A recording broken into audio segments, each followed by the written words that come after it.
Hello student, Saraswati Shishukunj Vakwala board sir માં આપ સૌનું હાર્દિક સ્વાગત છે। વિદ્યાર્થી મિત્રો, આપણે છેલ્લા કેટલાક સમયથી પ્રકરણ નંબર 9 પ્રકરણ નંબર 5 સજીવનો પાયાનો એકમ કોષ બરાબર છે વિજ્ઞાન વિષયની અંદર ધોરણ 9 ની અંદર આપણે આ પ્રકરણનો અભ્યાસ કરી રહ્યા છીએ।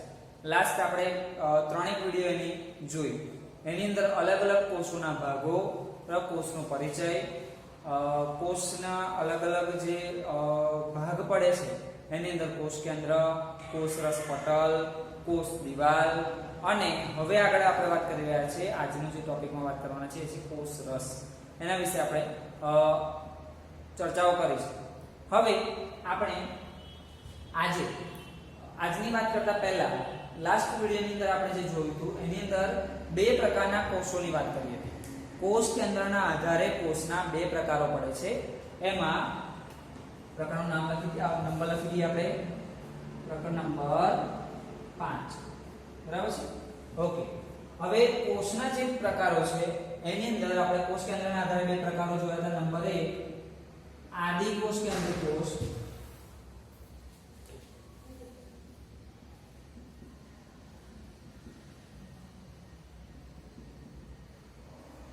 આદિ કોષ કેન્દ્રિત કોષ એના વિશે આપણે ચર્ચા કરી છે કે જેનું કોષ કેન્દ્ર સંપૂર્ણ વિકસિત હોતું નથી, આવો કોષ। આને ઇંગ્લિશમાં એટલે બીજા શબ્દોમાં કહેવામાં આવે છે પ્રોકેરિયોટિક કોષ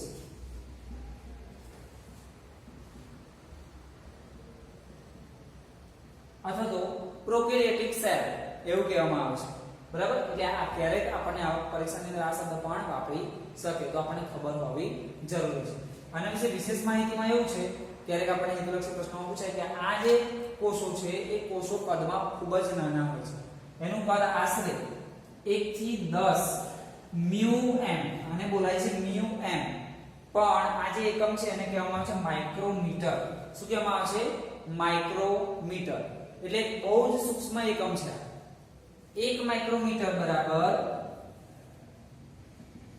10⁻⁶ મીટર। એનો મતલબ કે માઇક્રોમીટર એકમ જે છે મીટર કરતા ખૂબ જ નાનો એકમ છે બરાબર છે। એવી જ રીતે બીજો જે કોષની વાત કરી હતી એ છે બીજા પ્રકારના કોષ, એમાં છે સુકોષ કેન્દ્રિત કોષ।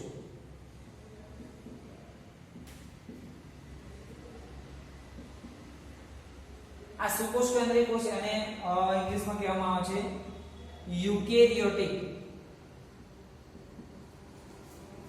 સેલ, એને યુકેરિયોટિક સેલ તરીકે પણ ઓળખવામાં આવે છે। આ યુકેરિયોટિક સેલ જે છે એટલે કે સુકોષ કેન્દ્રિત કોષ છે એ પ્રોકેરિયોટિક કોષ કરતા કદમાં થોડા મોટા હોય છે। એટલે આનું કદ આશરે 5 થી 100 માઇક્રોમીટર μm ની વચ્ચે હોય છે બરાબર। આપણે અગાઉ જોયું પ્રમાણે 1 માઇક્રોમીટર એટલે કે 10⁻⁶ મીટર બરાબર છે વિદ્યાર્થી મિત્રો। તો આ વાત કરી આપણે આદિ કોષ કેન્દ્રિત કોષ અને સુકોષ કેન્દ્રિત કોષ માટે કેટલીક અગત્યની બાબત કે જે આપણને પરીક્ષા માટે હેતુલક્ષી પ્રશ્નોની અંદર પણ ક્યારેક આ પૂછી શકે। ઓકે, હવે આપણે આગળના ટોપિક પર વાત કરવાના છીએ। આજનો જે ટોપિક છે આપણો તે છે કોષ રસ બરાબર છે। કોષ રસ વિશે કોષના અલગ અલગ ભાગો છે એની અંદર આપણે જોયું હતું પહેલે દિવસે જ્યારે વાત કરી તે વખતે કે કોષની અંદર શું આવેલું હોય તો કોષની અંદર પહેલો કોષ રસ પટલ હોય એટલે કોષ દિવાલ હોય વનસ્પતિ કોષમાં, પછી કોષ રસ પટલ હોય અને કોષ રસ પટલ પછીનો જે ભાગ છે એ ભાગની અંદર આખા ભાગમાં જે દ્રવ્ય પ્રસરેલું હોય છે એ દ્રવ્યને શું કહેવામાં આવે છે? કોષ રસ તરીકે ઓળખવામાં આવે છે। તો કોષ રસ કોને કહીશું? તો કોષની અંદર રહેલા સંપૂર્ણ દ્રવ્યને કોષ રસ કહે છે। કોષમાં આવેલું સંપૂર્ણ દ્રવ્ય કે જેનાથી કોષ સંપૂર્ણપણે આવૃત થયેલો હોય છે, એની બધી જ અંગિકાઓ એની અંદર આવી જતી હોય છે। તો આ આખું જે દ્રવ્ય થયું એ દ્રવ્યને શું કહેવામાં આવે છે? કોષ રસ તરીકે ઓળખવામાં આવે છે। સંપૂર્ણ એટલે બધી જ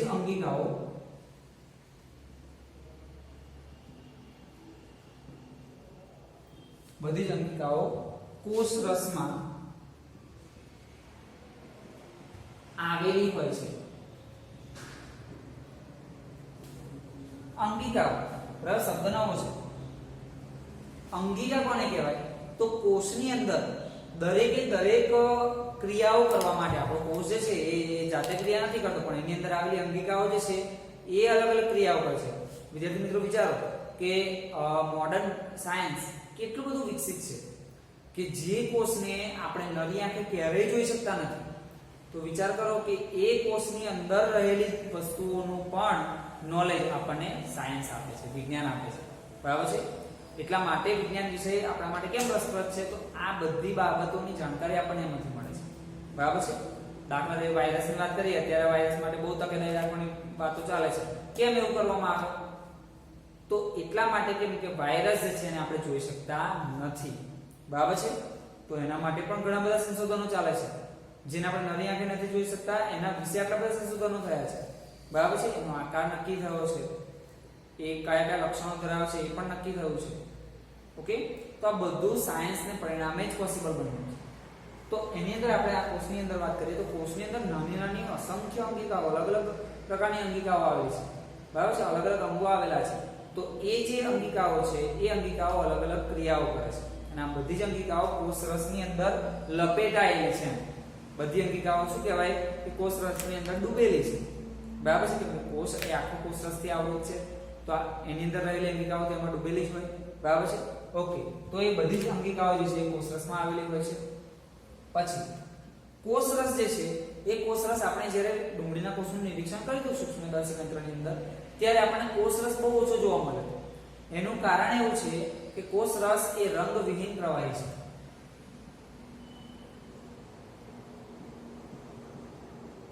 જે વસ્તુ રંગવિહીન હોય ને એને સૂક્ષ્મદર્શક યંત્રની અંદર જોવું બહુ મુશ્કેલ છે અને એટલા માટે સેફ્રેનિન જેવા અભિરંજક દ્રવ્યનો આપણે ઉપયોગ કર્યો હતો. બરાબર? રેડ કલરનું. તો એ સેફ્રેનિન અભિરંજક દ્રવ્ય જે છે તો એ અભિરંજકનું પણ શોષણ કોષરસ બહુ ઓછું કરે છે. બરાબર? એટલા માટે કોષરસ એ ઝડપથી આપણે જોઈ શકતા નથી, પણ આછો આછો આપણને જોવા મળે છે. બરાબર છે?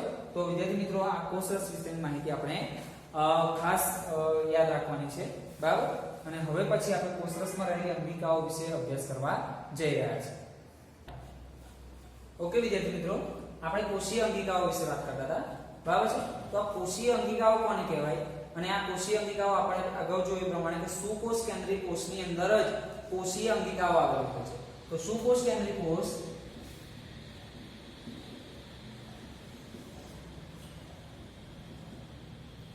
પોતાની કોષીય પ્રક્રિયાઓને એકબીજાથી અલગ રાખવા માટે કોષીય પ્રક્રિયાઓને એકબીજાથી અલગ રાખવા માટે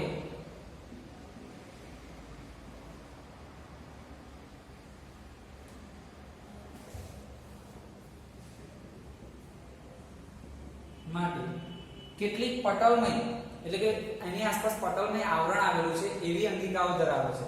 કોષીય પ્રક્રિયાઓને એકબીજાથી અલગ રાખવા માટે પટલથી આવૃત સૂક્ષ્મ રચના ધરાવે છે. બરાબર? આ સૂક્ષ્મ રચના જે ધરાવે છે એવી સૂક્ષ્મ રચનાઓને શું કહેવામાં આવે છે? કોષીય અંગિકાઓ. બરાબર છે? તો આવી કોષીય અંગિકાઓ કઈ કઈ છે? બરાબર? જેના વિશે આપણે હવે અભ્યાસ કરીશું. એની અંદર કોષીય અંગિકાઓમાં પહેલી જ અંગિકા છે એ છે અંતઃકોષરસ જાળ.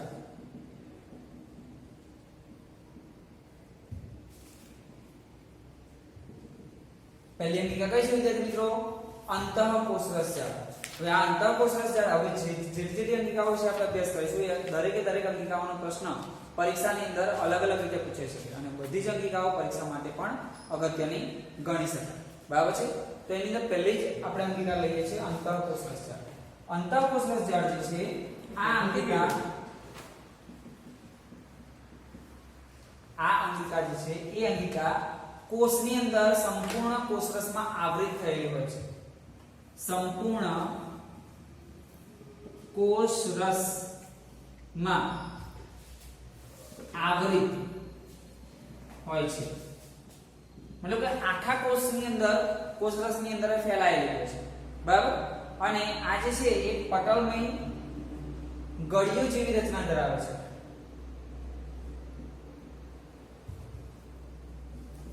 ગળીઓ જેવી રચના ધરાવે છે, બરાબર. અંતઃકોષરસ જાળની બે ઇમેજ પણ આપણે આની અંદર મૂકી છે, બરાબર. એ તમે જોઈ શકો છો.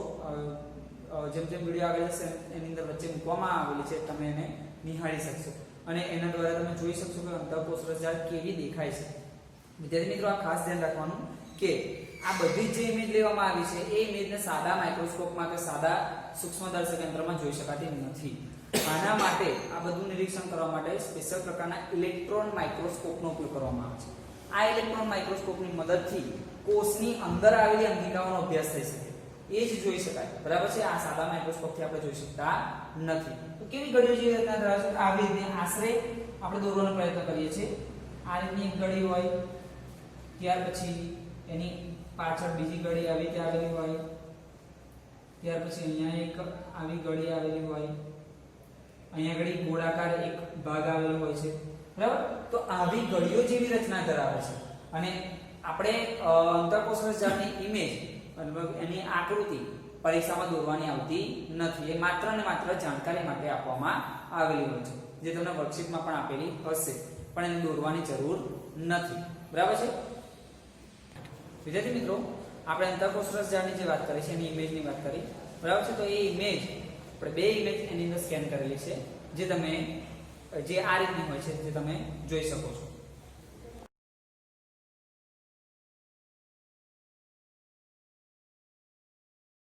ઓકે વિદ્યાર્થી મિત્રો, આપણે અંતઃકોષરસ જાળ એની રચના અને એના સ્થાન વિશે વાત કરી. એનું સ્થાન કેમ હોય છે? તો આખા કોષની અંદર, બરાબર. કોષમાં રહેલા સંપૂર્ણ જે કોષરસ છે એ કોષરસની અંદર આખા કોષરસમાં એ પથરાયેલું હોય છે, બરાબર. અંતઃકોષરસ જાળ. હવે એની રચના વિશે વાત કરી આપણે, તો એ ગોળાકાર પણ હોઈ શકે, બરાબર છે. ત્યાર પછી નળાકારીય લાંબી રચના પણ ધરાવી શકે, ત્યાર પછી કોથળી જેવી રચના પણ ધરાવે છે. એટલે આ રીતે અલગ અલગ પ્રકારની રચના ધરાવે છે. ત્યાર પછી આપણે જોયું કે અંતઃકોષરસ જાળ છે એ જેવો કોષ હોય એ પ્રમાણેની અલગ અલગ રચના ધરાવે છે. એટલે કોષ આધારિત એની રચના હોય છે, બરાબર. એની વાત કરીએ. હવે આપણે આગળ વાત કરીએ અંતઃકોષરસ જાળના પ્રકાર, બરાબર છે. તો એના પ્રકારની અંદર વાત કરીએ આપણે, તો અંતઃકોષરસ જાળના મુખ્ય બે પ્રકારો છે. કેટલા પ્રકારો છે? બે. એની અંદર પહેલો પ્રકાર છે ખરબચડી અંતઃકોષરસ જાળ.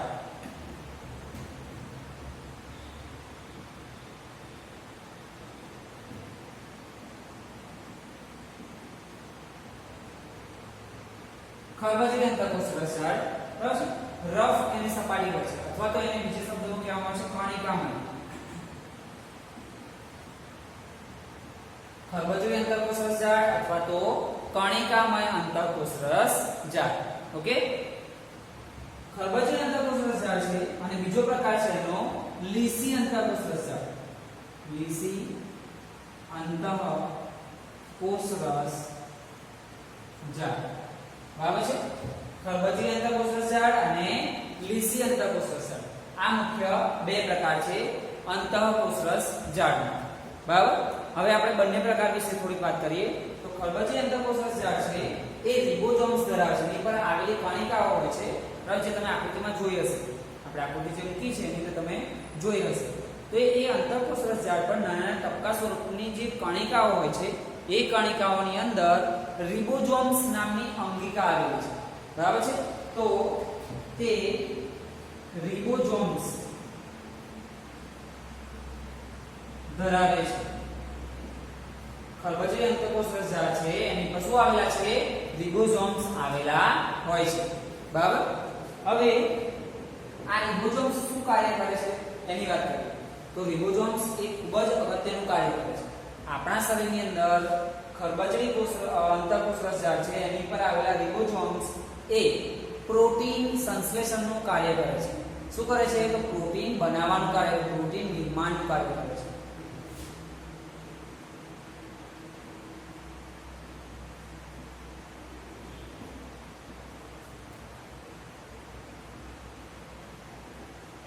ખરબચડી અંતઃકોષ રસજાળ છે એ પ્રોટીન નિર્માણનું અથવા તો પ્રોટીન બનાવવાનું કાર્ય કરે છે, પ્રોટીનના સંશ્લેષણનું કાર્ય કરે છે એવું કહીએ તો પણ ચાલે. ઓકે, હવે આ વાત થઈ ખરબચડી અંતઃકોષ રસજાળની. હવે આપણે વાત કરીએ લીસી અંતઃકોષ રસજાળ. ચલો, તો એની સપાટી પર રિબોઝોમ્સ આવતા નથી, બરાબર? તેની સપાટી પર રિબોઝોમ્સ આવેલા હોતા નથી, બરાબર? લીસી અંતઃકોષ રસજાળ છે એની પર રિબોઝોમ્સ હોતા નથી. ત્યાર પછી પ્રોટીનના નિર્માણનું કાર્ય કોણ કરે છે? તો ખરબચડી રિબોઝોમ્સ કરે છે. આ બાજુ લીસી અંતઃકોષ રસજાળ છે એ શું કાર્ય કરે છે? તો લિપિડ અને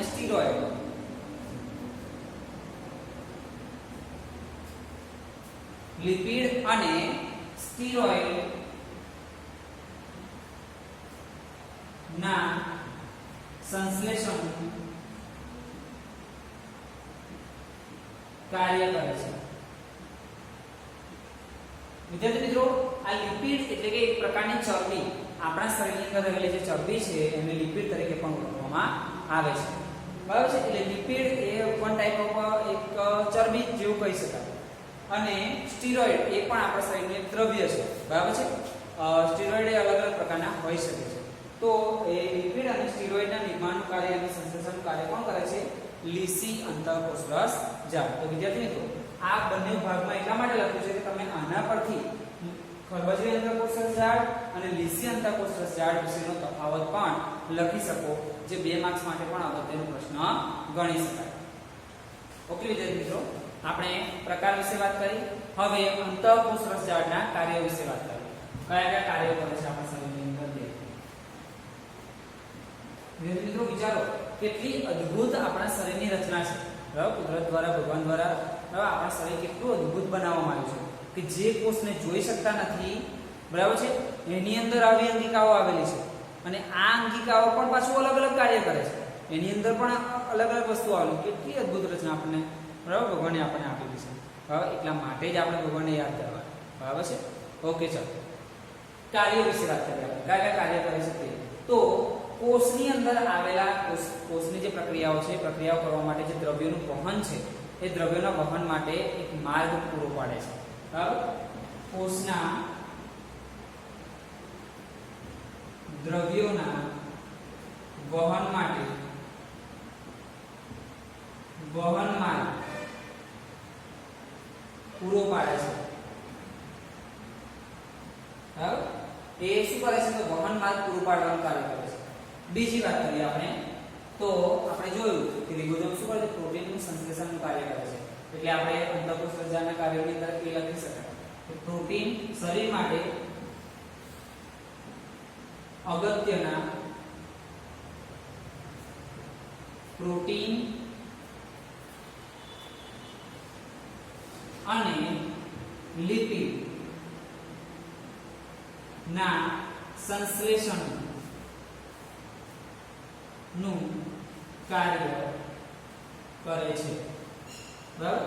આપણા શરીર માટે અગત્યના પ્રોટીન અને લિપિડના સંશ્લેષણનું કાર્ય કોણ કરે છે? અંતઃકોષ રસજાળ. હવે આ પ્રોટીન જે છે, એમાં કેટલું પ્રોટીન જે છે એ આપણા શરીરના બંધારણ માટે વપરાય છે. આપણને ખબર છે કે પ્રોટીન જે છે એ કોષોનું બંધારણ કરે છે, કોષોનું નિર્માણ કરવાનું કામ, નવા કોષોનું સર્જન કરવાનું કામ કોણ છે? તો પ્રોટીન, બરાબર? એટલે પ્રોટીન જે છે એ કોષોના બંધારણ માટે અગત્યનું ગણી શકાય. ત્યાર પછી આપણે આગળ વાત કરીએ એના કાર્યની અંદર. તો કોષની અંદર જેટલી જૈવ રાસાયણિક પ્રક્રિયાઓ થાય છે, એ જૈવ રાસાયણિક પ્રક્રિયાઓ માટે એક માધ્યમ પૂરી પાડવાનું કાર્ય અંતઃકોષ રસજાળ કરે છે. મતલબ કે એવું કહી શકાય કે અંતઃકોષ રસજાળમાં રહીને આ બધી જૈવ રાસાયણિક ક્રિયાઓ થાય છે. તો વિવિધ જૈવ રાસાયણિક ક્રિયાઓ માટે માધ્યમ પૂરું પાડે છે. વિવિધ પ્રકારની જૈવ રાસાયણિક ક્રિયાઓ થાય છે એના માટે માધ્યમ કોણ પૂરું પાડે છે? અંતઃકોષ રસજાળ. ઓકે, ત્યાર પછી જે સજીવો પૃષ્ઠવંશી, એટલે પૃષ્ઠવંશી એટલે કે જે સજીવો કરોડરજ્જુ ધરાવે છે એવા સજીવો. તો પૃષ્ઠવંશી સજીવો છે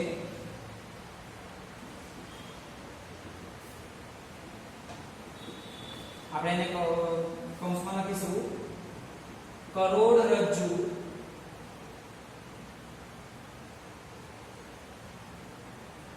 ધરાવતા સજીવો, જે સજીવો કરોડરજ્જુ ધરાવે છે એવા સજીવો ના યકૃતની અંદર, આપણે યકૃતમાં આપણે પણ કરોડરજ્જુ ધરાવીએ છીએ બરાબર, તો યકૃતની અંદર અથવા તો યકૃત કોષોમાં કેટલાક ઝેરી દ્રવ્યો ઉત્પન્ન થાય છે, તો આ ઝેરી દ્રવ્યોને રિમૂવ કરવાનું, ઝેરી દ્રવ્યોને દૂર કરવાનું કાર્ય અથવા તો એને બિનઝેરી બનાવવાનું કાર્ય એ અંતઃકોષ રસજાળ કરે છે. યકૃતમાં ના ઝેરી દ્રવ્યો દૂર કરે છે બરાબર. તો વિદ્યાર્થી મિત્રો અંતઃકોષ રસજાળના કાર્યો પણ તમારે ખાસ યાદ રાખવાના છે બરાબર. તો અંતઃકોષ રસજાળની આખી ટૂંકમાં વિચારી આપણે તો શું આવી શકે એની અંદર, તેનું સ્થાન આવી જાય, એની રચના આવી જાય, ત્યાર પછી અંતઃકોષ રસજાળના બે પ્રકારો અને લાસ્ટમાં આવે છે અંતઃકોષ રસજાળના કાર્યો બરાબર. તો આખો પ્રશ્ન 4 માર્ક્સ માટે અગત્યનો ગણી શકાય. એવું જરૂરી નથી કે 4 માર્ક્સમાં જ પૂછાય, આ પ્રશ્નને 2 માર્ક્સમાં અલગ અલગ ટુકડા એટલે વિભાજિત કરીને પણ પૂછી શકાય. તો વિદ્યાર્થી મિત્રો આપણે અંતઃકોષ રસજાળની વાત કરીએ. હવે આપણે રિબોઝોમ્સ, અંતઃકોષ રસજાળની અંદર આવેલી અંગિકા જે છે એ છે રિબોઝોમ્સ, એના વિશે આપણે ચર્ચા કરવા માટે જઈ રહ્યા છીએ. વિદ્યાર્થી મિત્રો રિબોઝોમ્સ, તો રિબોઝોમ્સની આપણે વાત કરવાની છે. હવે રિબોઝોમ્સની અંદર ખાસ ધ્યાન રાખવાનું છે, આપણે અંતઃકોષ રસજાળની અંદર જે જો એ જ રિબોઝોમ્સ આપણે અલગથી 2 માર્ક્સ માટે અગત્યનો પ્રશ્ન પણ ગણી શકાય. ટૂંકનો લખો રિબોઝોમ્સ બરાબર. તો આ રિબોઝોમ્સ જે છે શું, તો પહેલું તો રિબોઝોમ્સ એક કોષીય અંગિકા છે. આ કોષીય અંગિકા એટલે કે બધા જ પ્રકારના કોષોમાં આવેલી અંગિકા, તે બધા જ કોષોમાં આવેલી અંગિકા છે. રિબોઝોમ્સ એ બધા જ પ્રકારના કોષોમાં જોવા મળતી અંગિકા છે. બીજું તે આદિકોષ કેન્દ્રીય કોષ,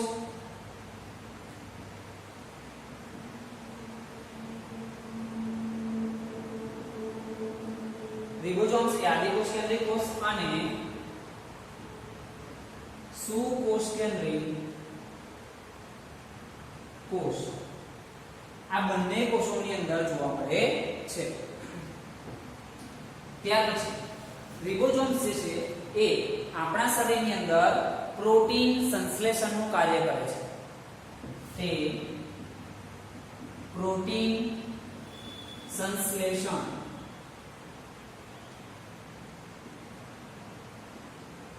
નું કાર્ય કરે છે.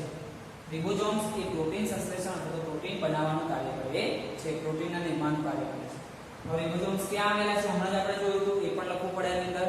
તો રિબોઝોમ્સ જે છે એ કણિકામય અંતઃકોષ રસજાળ અથવા તો ખરબચડી અંતઃકોષ રસજાળ પર આવેલા હોય છે. તે ખરબચડી અંતઃકોષ રસજાળ પર આવેલા હોય છે. વિદ્યાર્થી મિત્રો આ જગ્યા પર તો હોય છે, પણ આ ઉપરાંત તે કણાભસૂત્રમાં બરાબર છે અને હરિતકણની અંદર પણ આવેલા હોય છે બરાબર છે. તે